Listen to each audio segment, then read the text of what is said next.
Shalom Bapak Ibu Saudara-saudara sekalian. Senang sekali hari ini kita dapat berjumpa kembali dalam acara Bible Study di CK7 Online. Saudara-saudara, begitu baik Tuhan di dalam kehidupan kita, sehingga Tuhan menyediakan banyak hal untuk kita boleh belajar, untuk kita boleh menguatkan hati, dan untuk kita berjalan di dalam kebenarannya. Hari demi hari kita diajar sama Tuhan untuk semakin hidup takut akan Tuhan. Pada kesempatan hari ini kita akan belajar lebih lagi tentang Amsal. Kata-kata bijak yang bisa kita pakai sebagai sebuah nasihat, sebuah arahan dari Tuhan untuk bagaimana kita bisa mengiring hidup kita bersama dengan Tuhan. Nah saudara-saudara, mari sebelum kita masuk di dalam pengajaran sesi ini, kita siapkan hati kita, tundukkan kepala dan angkat hatimu untuk menyembah Tuhan.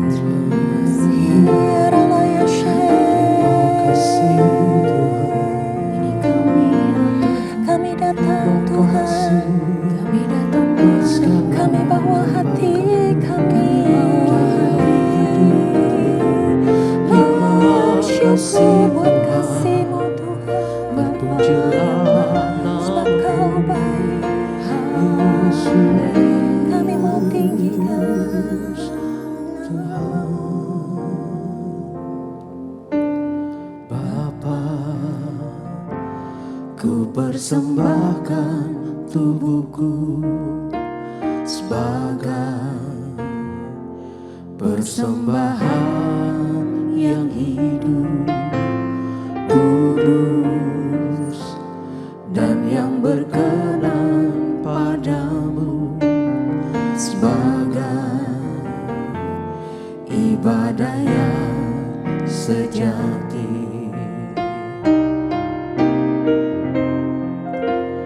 Bapa, ku persembahkan tubuhku sebagai persembahan yang hidup, kudus, dan yang berkenan padamu, sebagai ibadah yang sejati. Ku sembah Kau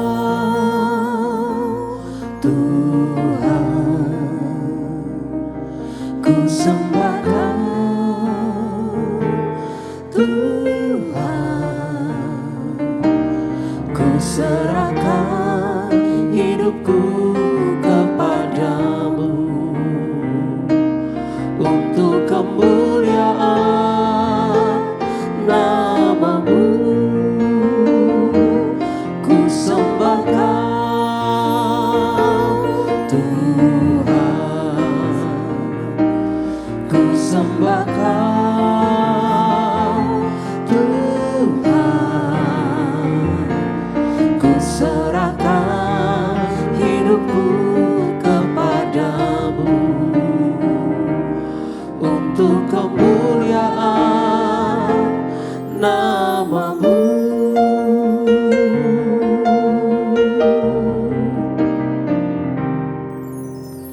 Bapa, ku persembahkan tubuhku sebagai persembahan yang hidup, kudus, dan yang berkenan padamu, sebagai ibadah yang sejati. Ku sembah Kau Tuhan, ku sembah Kau Tuhan, ku serahkan hidupku kepadamu untuk kemuliaan nama-Mu. Ku sembah Kau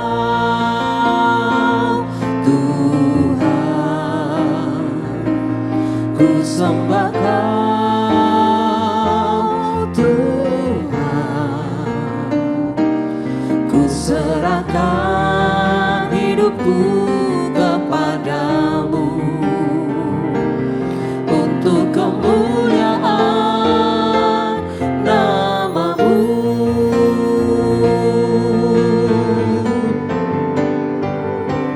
Ku sembah Kau Tuhan, ku sembah Kau Tuhan, ku serahkan hidupku kepadamu untuk kemuliaan nama-Mu. Ku sembah Kau Tuhan,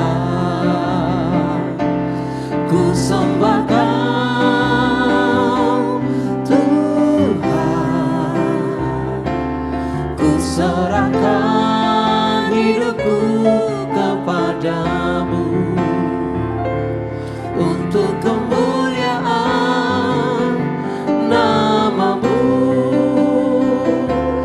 Ku serahkan hidupku kepadamu untuk kemuliaan nama-Mu.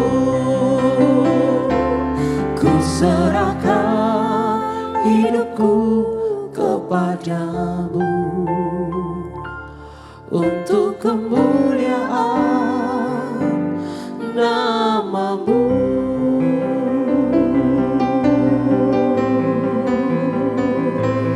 Ku serahkan hidupku untuk memuliakan-Mu, ya Yesus.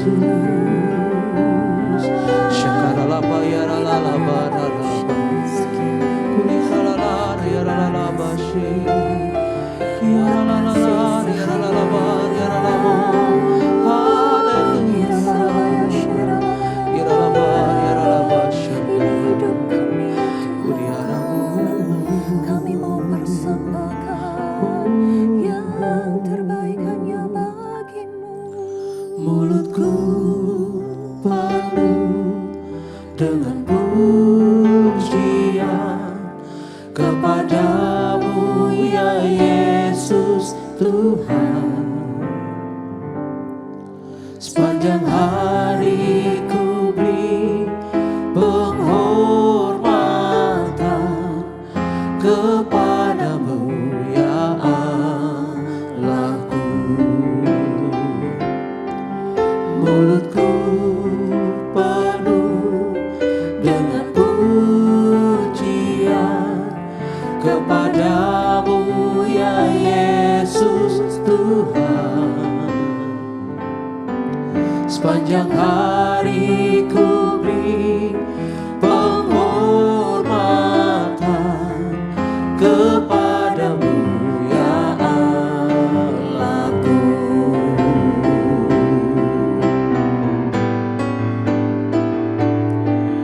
Mulutku penuh dengan pujian kepadamu, ya Yesus Tuhan.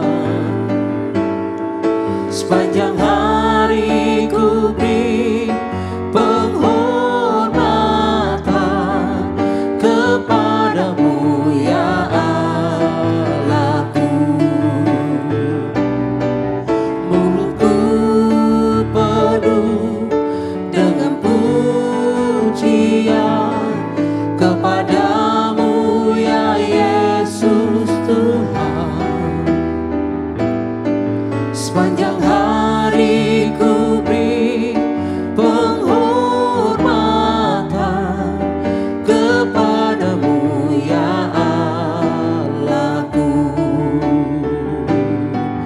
Kepadamu, ya Allahku. Kepadamu, ya Allahku.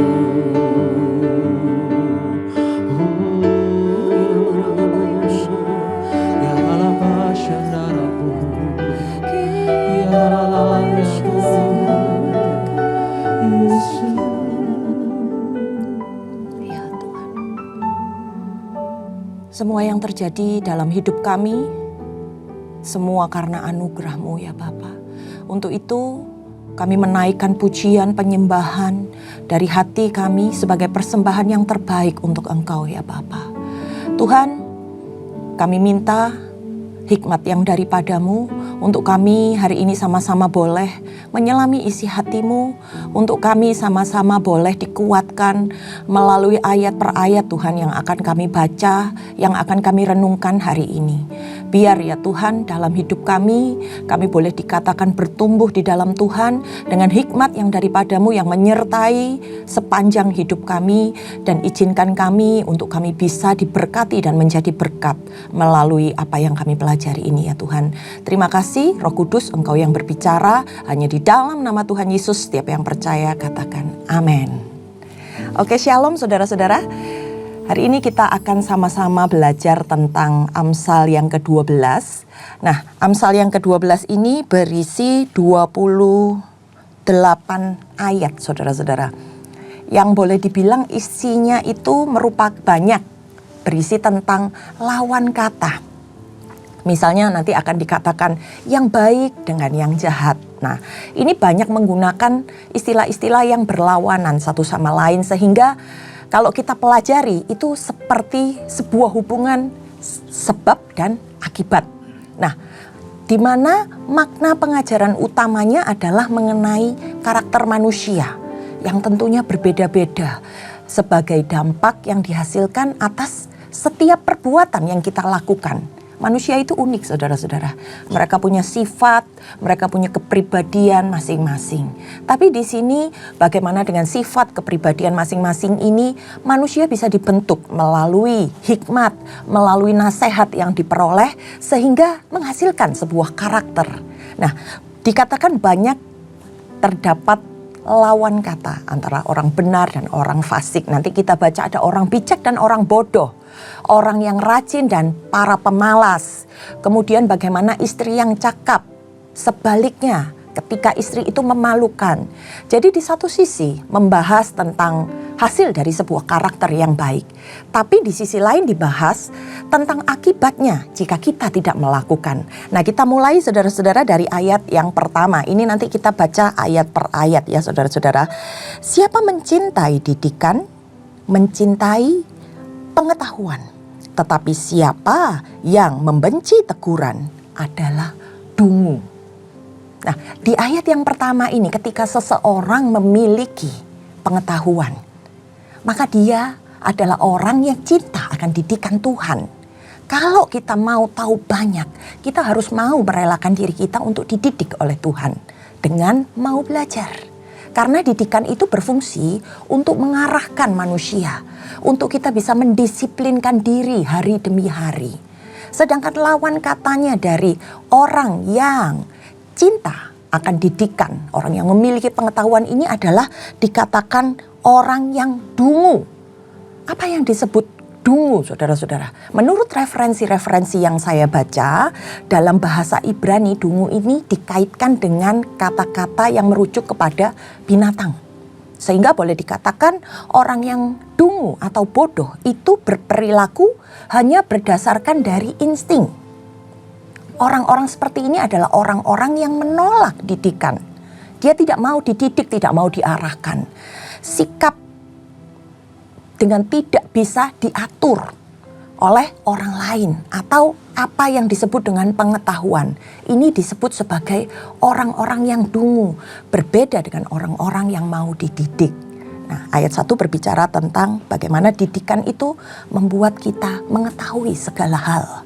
Kemudian yang kedua, orang baik dikenan Tuhan, tetapi si penipu dihukumnya. Nah, ketika kita melakukan bagian kita, hidup benar, menjadi orang yang baik, kita akan mendapatkan perkenanan Tuhan. Karena apa? Karena kita memiliki kelakuan atau perbuatan yang bisa menyenangkan Tuhan. Sementara orang-orang yang suka menipu, saudara-saudara, dikatakan sini penipu. Orang-orang yang suka menipu suatu saat pasti akan menerima ganjaran atau hukuman. Karena apa? Mereka ini adalah orang-orang yang tidak mau menerima aturan dari Tuhan. Nah, kemudian di ayat yang ketiga, saudara-saudara, kita baca, orang tidak akan tetap tegak karena kefasikan, tetapi akar orang benar tidak akan goncang. Wow, luar biasa ya. Ayat ini Tuhan mau ingatkan saudara-saudara, bahwa orang fasik, orang yang melakukan kejahatan, itu tidak memiliki dasar yang kuat di dalam kehidupannya. Karena hidupnya tidak berakar pada Tuhan. Nah, sementara kalau kita ngelihat ya saudara-saudara, tanaman itu bisa bertumbuh dengan sempurna, bisa kuat, bisa kokoh apabila memiliki akar yang baik. Nah, demikian juga orang fasik. Orang fasik itu tidak tertanam, tidak memiliki akar yang kuat. Sehingga dia tidak memiliki dasar yang benar di dalam kehidupannya. Suatu saat nanti bisa terlepas. Untuk itu perlu kita menjaga kehidupan kita di dalam Tuhan. Di ayat yang keempat dikatakan, ini satu topik yang berbeda, yaitu tentang bagaimana istri yang cakap dengan istri yang membuat malu, saudara-saudara. Dikatakan istri yang cakap adalah mahkota bagi suaminya, tetapi yang membuat malu adalah seperti penyakit yang membusukkan tulang suaminya. Ini kayak lawan kata ya saudara-saudara. Kalau kita lihat di sini ada kata mahkota. Mahkota itu merupakan sebuah lambang kekuasaan ya saudara-saudara. Tapi itu bukan buat istri. Dikatakan di sini bahwa istri yang cakap adalah mahkota buat siapa? Buat suaminya. Jadi karena perbuatan suaminya karena perbuatan istrinya membuat nama suaminya itu dimuliakan. Istri yang cakap ini artinya bukan cuma hidup takut akan Tuhan saja, tetapi bagaimana sebagai seorang wanita, sebagai seorang perempuan, dia memiliki kemampuan untuk menjaga hidupnya dengan benar, bisa mendidik anaknya dengan baik, kemudian bisa melakukan pekerjaan-pekerjaan yang bermanfaat untuk keluarganya. Nah, di situ seorang istri ini sedang memuliakan nama suaminya. Dan bagaimana dengan istri yang disebut membuat malu suaminya ketika melakukan hal-hal yang sebaliknya, yang dapat mencemarkan nama suaminya. Kata lain, lawan kata dari memuliakan adalah mencemarkan nama suaminya. Seorang istri yang tidak mendukung suaminya, apa yang dia perbuat, apa yang dia lakukan itu mempermalukan suaminya. Dia tidak melakukan tugasnya dengan baik dan benar. Sehingga diistilahkan apa? Membusukkan tulang, saudara-saudara. Kenapa dikatakan membusukkan tulang? Karena tulang ini berbicara tentang sebuah struktur tubuh yang menopang berdirinya sebuah tubuh. Nah, istri yang memalukan ini dapat menghancurkan keluarganya. Yang kelima, saudara-saudara, rancangan orang benar adalah adil. Tujuan orang fasik hanya memperdaya. Jadi kalau kita punya rancangan, itu artinya kita punya pola untuk berpikir. Apa yang harus kita lakukan, apa yang akan kita perbuat. Nah, itu adalah sebuah rancangan saudara-saudara untuk bisa bersikap dengan adil menyikapi seluruh kehidupan yang kita alami hari demi hari. Nah, setiap orang itu harus punya prinsip yang benar. Prinsip tentang hidup takut akan Tuhan. Prinsip yang tahu bagaimana dia harus melakukan segala sesuatunya. Maka itu akan membawa keadilan dalam kehidupannya. Di ayat yang ke-6, perkataan orang fasik menghadang darah. Tetapi mulut orang yang jujur menyelamatkan orang. Wah, ini makna dari sebuah perkataan yang kita keluarkan. Dikatakan di ayat yang ke-6 ini, perkataan yang dikeluarkan oleh orang yang fasik itu seringkali dipenuhi dengan kata-kata yang menyesatkan. Seringkali kita temui kata-kata orang fasik ini pedas, dikeluarkan untuk menyakiti, untuk menghakimi orang lain. Nah, ini biasanya ditujukan untuk apa? Untuk keuntungan dirinya sendiri. Dia berusaha meneror orang lain dengan kata-katanya. Dan hal-hal seperti ini, hal-hal perkataan negatif, perkataan yang menyudutkan, ini bisa menimbulkan sebuah pertengkaran, betul? Sebuah pertumpahan darah yang diistilahkan dalam kitab Amsal ini. Nah, sementara perkataan orang yang jujur, orang yang benar akan mengeluarkan kata-kata yang bijak. Sehingga tidak membuat keadaan itu memanas, saudara-saudara. Dan tentunya ini akan menyelamatkan dirinya dan orang lain. Ketika orang dengar disejukkan, ketika orang mendengar perkataan orang yang benar, akan merasa dikuatkan dan juga bisa memberi semangat buat orang-orang yang lemah. Nah, ini pentingnya kita mengeluarkan kata-kata. Kemudian di ayat yang ke-7, orang fasik dijatuhkan sehingga mereka tidak ada lagi. Amin. Tetapi rumah orang benar berdiri tetap. Di ayat yang ke-7 ini diistilahkan sebuah rumah. Rumah ini merupakan sebuah tempat kediaman setiap anggota keluarga yang bisa tetap utuh atau bisa hancur karena perilaku orang-orang yang ada di dalamnya. Di ayat yang ke-8, saudara-saudara, setiap orang dipuji seimbang dengan akal budinya, tetapi orang yang serong hatinya akan dihina. Nah, orang dipuji karena apa? Kata-kata yang keluar dari mulutnya, kata-kata yang baik, kata-kata yang bermakna. Dan apa yang dilakukannya itu disertai dengan bagaimana dia hidup di dalam kebenaran sehingga bisa dipercaya oleh orang lain. Tetapi orang yang serong hatinya, yang tidak lurus jalannya, akan mendapat cemooh. Karena apa? Hatinya nggak benar, saudara-saudara. Pikirannya jahat, perkataannya tidak baik, sehingga dia akan menerima balasannya, yaitu dia akan dicemooh oleh orang. Karena apa yang dikatakannya dengan apa yang dilakukannya tidak menjadi berkat bagi orang lain. Di ayat yang ke-9 dikatakan, lebih baik menjadi orang kecil, tetapi bekerja untuk diri sendiri, daripada berlaga orang besar, tetapi kekurangan makan. Nah, yang di ayat ke-9 ini mengingatkan kita tentang yang dimaksud sebagai orang kecil ini adalah orang-orang yang hidupnya sederhana, saudara-saudara.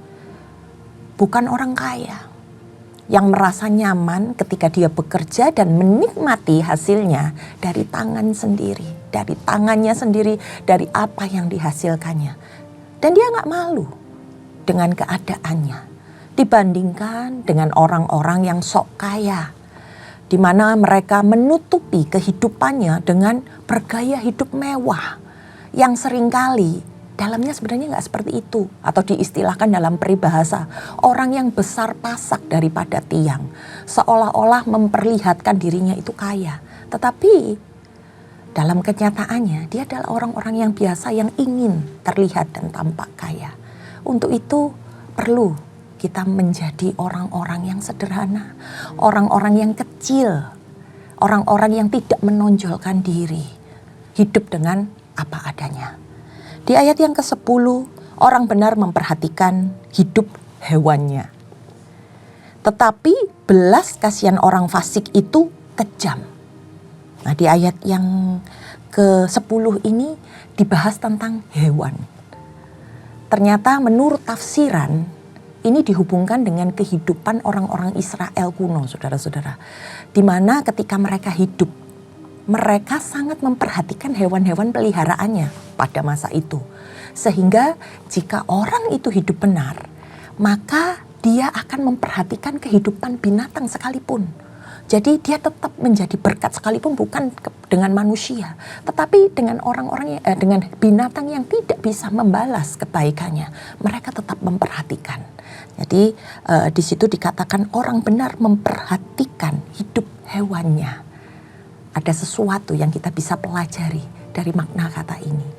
Kemudian yang ke-11, saudara-saudara, siapa mengerjakan tanahnya akan kenyang dengan makanan, tetapi siapa mengejar barang yang sia-sia dikatakan tidak berakal budi. Nah, ayat ini menggambarkan apa, saudara-saudara? Saudara-saudara, kalau kita lihat ini berkaitan dengan kehidupan di ladang, kehidupan bertani, di mana kalau kita rajin bekerja mengerjakan ladang, itu hasilnya akan banyak. Tetapi orang yang hanya menginginkan barang-barang, kekayaan, atau istilah zaman sekarang itu konsumtif, hidupnya akan sia-sia. Kemudian di ayat yang ke-12, orang fasik mengingini jala orang jahat. Tetapi akar orang benar akan mendatangkan hasil. Keinginan orang fasik itu adalah merupakan sebuah jerat, saudara-saudara. Jerat yang jahat yang bisa membawa perangkap dalam hidupnya sendiri.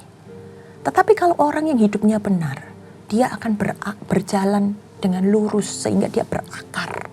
Di dalam kehidupannya, dia akan menghasilkan kebaikan dan menjadi berkat buat orang-orang lain. Selanjutnya kita lihat di dalam ayat yang ke-13, saudara-saudara. Orang jahat terjerat oleh pelanggaran bibirnya, tetapi orang benar dapat keluar dari kesukaran. Bibir ini berhubungan dengan apa? Berhubungan dengan kata-kata, perkataan yang kita ucapkan. Ini bisa menjatuhkan kehidupan seseorang. Bisa berupa dengan apa? Kebohongan. Orang-orang yang suka nyinyir, saudara-saudara. Orang yang suka menyakiti orang lain melalui perkataan. Ini akan menimbulkan permasalahan dalam hidupnya. Ketika dekat dengan orang-orang yang seperti ini, kita nggak akan nyaman. Tetapi orang-orang yang memperkatakan segala sesuatu yang benar, orang-orang yang jujur apa adanya di dalam berkata-kata, akan melepaskan dirinya dari permasalahan. Setiap dia berkumpul dengan orang-orang akan diberkati melalui perkataan-perkataan yang dikeluarkannya. Kemudian di ayat yang ke-14 dikatakan, setiap orang dikenyangkan dengan kebaikan oleh karena buah perkataan. Dan orang mendapat balasan daripada yang dikerjakan tangannya. Ini bisa merupakan sebuah hukum tabur tuai. Bahwa ketika kita melakukan hal yang baik, kita akan memakan hasil dari perbuatan yang baik yang kita lakukan. Orang yang kata-katanya benar, yang kata-katanya jujur, akan menerima hasil. Dan sebaliknya, orang yang suka berkata-kata kosong, suka berkata-kata bohong, akan ada konsekuensi dari apa yang dia katakan. Dan perbuatan tangannya itu akan kembali menimpa dia. Jadi tadi saya katakan sebuah hukum tabur tuai dari perkataan yang kita keluarkan, perbuatan yang kita lakukan. Di ayat yang ke-15, saudara-saudara, jalan orang bodoh lurus, tapi dalam anggapannya sendiri. Tetapi siapa yang mendengarkan nasihat? Ia bijak. Nah, di ayat yang ke-15 ini saudara-saudara dikatakan orang yang bodoh itu adalah orang yang tidak mau diarahkan. Orang yang tidak mau diajar. Dia hanya berjalan dengan pengertiannya sendiri. Gak mau mendengarkan perkataan-perkataan, nasihat-nasihat yang benar yang bisa membuat jalannya ini semakin baik. Tapi kalau orang bijak, dia akan mendengarkan, memberikan telinganya untuk menerima nasihat-nasihat, ajaran-ajaran yang benar, yang berguna untuk mengarahkan dan membangun hidupnya. Selanjutnya kita baca ayat yang ke-16, saudara-saudara. Bodohlah yang menyatakan sakit hatinya seketika itu juga, tetapi bijak yang mengabaikan cemooh. Nah, di ayat yang ke-16 ini saudara-saudara merupakan sebuah peringatan bagi orang yang cepat mengeluarkan perkataan atau orang yang cepat emosi, ya saudara-saudara. Dikatakan bodohlah karena hatinya langsung cepat merespon. Orang yang gak dapat mengendalikan dirinya, gampang panas, gak dapat berpikir panjang, tapi langsung memberikan respon. Sementara orang yang bijak itu adalah orang yang mampu menahan dirinya dan bisa memberikan respon yang benar terhadap apa yang dilihat, apa yang didengar, sehingga dapat terhindar dari cemoohan, menghindari cekcok. Banyak hal yang kita dapat pelajari dari ayat demi ayat yang berisi nasihat, berisi teguran, yang bisa membantu kita di dalam kehidupan kita sehari-hari, saudara-saudara. Ayat selanjutnya, siapa mengatakan kebenaran? Menyatakan apa yang adil. Tetapi saksi dusta menyatakan tipu daya. Sebuah perkataan yang benar itu ada bukti yang bisa disampaikan, sehingga dia bisa bertanggung jawab dengan apa yang dikatakannya. Tapi sementara orang yang biasa berbohong atau orang yang biasa melebih-lebihkan akan selalu mengeluarkan kata-kata yang menipu, yang akhirnya tidak dapat dipertanggungjawabkan. Kebenarannya dari apa yang dikatakan tidak bisa dibuktikan dengan baik. Di ayat yang ke-18 dikatakan ada orang yang lancang mulutnya seperti tikaman pedang, tetapi lidah orang bijak mendatangkan kesembuhan.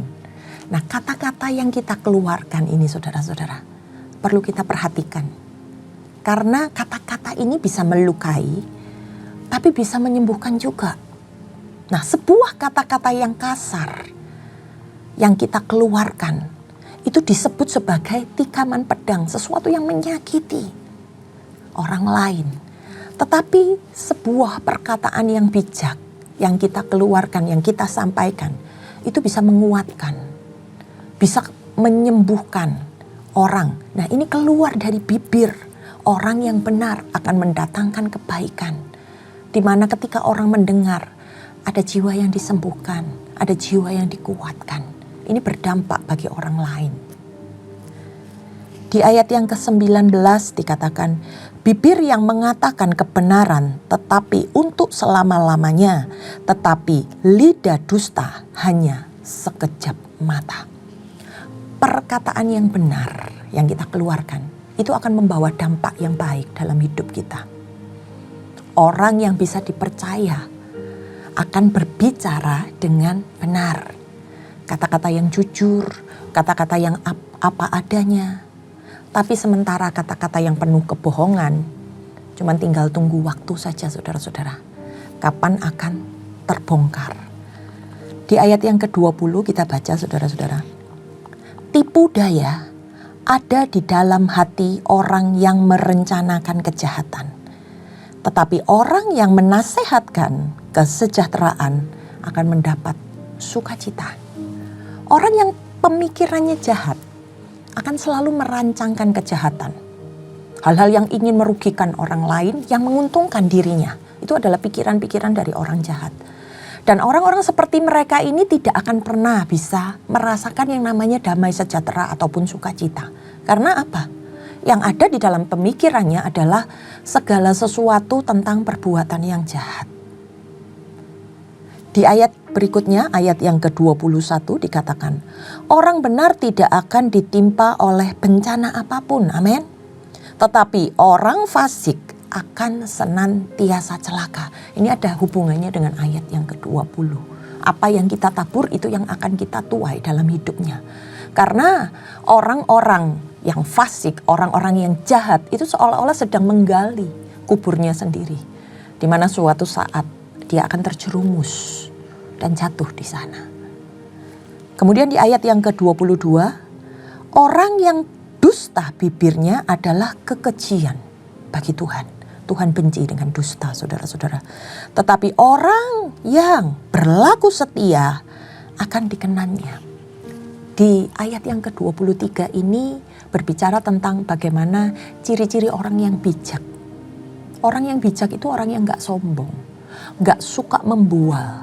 Dia bisa menguasai dirinya dengan baik. Dan itu mengakar di dalam dirinya. Sehingga di dalam perkataannya, perbuatannya maupun sikapnya semua mengarah kepada kebenaran.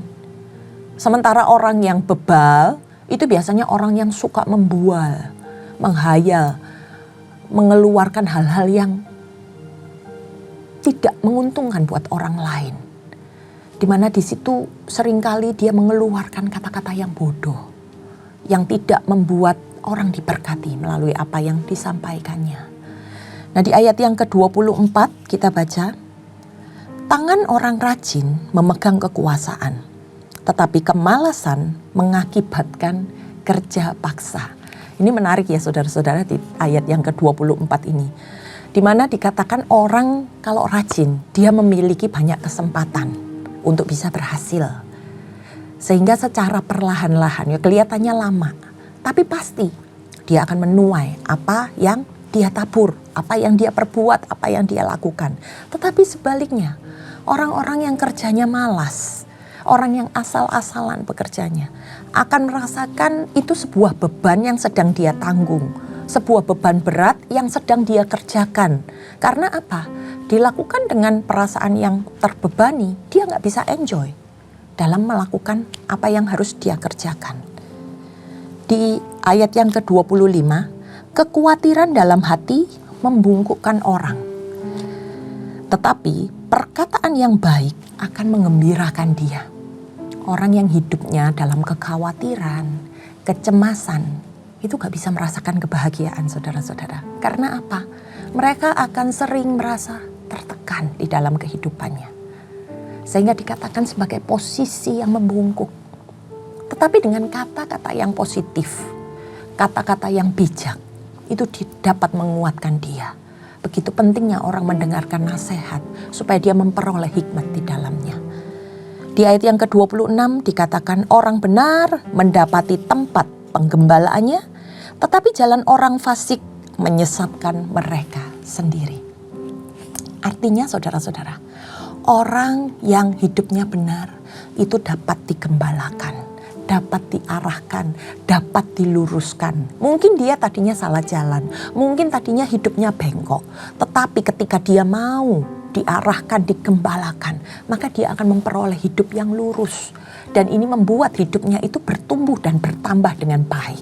Tetapi orang-orang yang susah diatur, orang-orang yang susah diarahkan, dia tidak dapat diajar saudara-saudara. Dan ini akan membawa kehidupannya pada kesesatan. Dia akan salah arah, salah tujuan. Karena hanya berjalan menurut pemikirannya sendiri.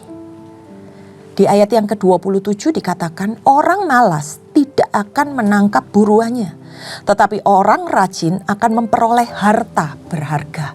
Akibat dari kemalasan adalah tidak memperoleh hasil yang maksimal.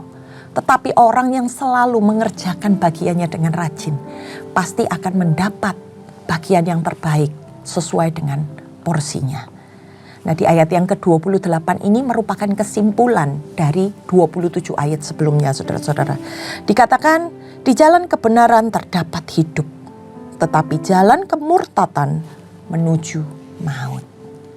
Di endingnya, saudara-saudara, turutilah jalan yang benar, maka kita akan beroleh hidup. Tetapi ketika kita salah di dalam melangkah, ya saudara-saudara, ketika kita hidup di jalan yang salah, maka kita akan binasa. Jalan ini adalah bagaimana kita bisa bersikap, bagaimana kita harus mengeluarkan kata-kata dan perbuatan-perbuatan yang kita lakukan. Nah, di sini ada pilihan saudara-saudara, pilihan buat kita. Tapi Amsal yang ke-12 mengingatkan bagaimana konsekuensinya. Ada sebab, ada akibat yang dijelaskan di dalamnya. Mari kita tundukkan kepala supaya apa yang kita pelajari tertanam di dalam hati kita dan bisa menjadi berkat buat kehidupan kita. Terima kasih Tuhan, hari ini kami belajar bagaimana kami bisa menjadi orang-orang yang bijak, orang-orang yang mau diajar untuk kami memiliki pengetahuan akan Tuhan. Kami tahu ya Tuhan, ketika kami melakukannya, kami akan memperoleh apa. Tetapi ketika kami tidak melakukannya, kami akan diganjar apa.